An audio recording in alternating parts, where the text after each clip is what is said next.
Hey guys, and welcome back. In this quick video, I'm going to show you how to download Netmirror on your PC or laptop. Super easy and simple. If you find this helpful, don't forget to like the video and subscribe to support the channel. Alright, let's get started. First, you'll need to download the BlueStacks app. Just open Google and search for BlueStacks. Go to the official website and click the download button. Once BlueStacks is installed, go to netmirror.app. That's the official site for the app. Scroll down a bit and click on Download Now. You might see a few ads pop up.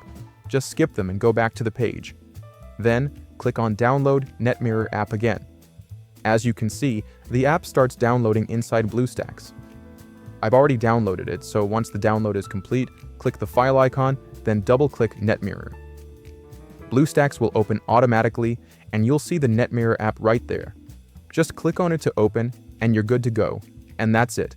You've successfully downloaded and installed Netmirror on your PC or laptop. I hope you found this video useful.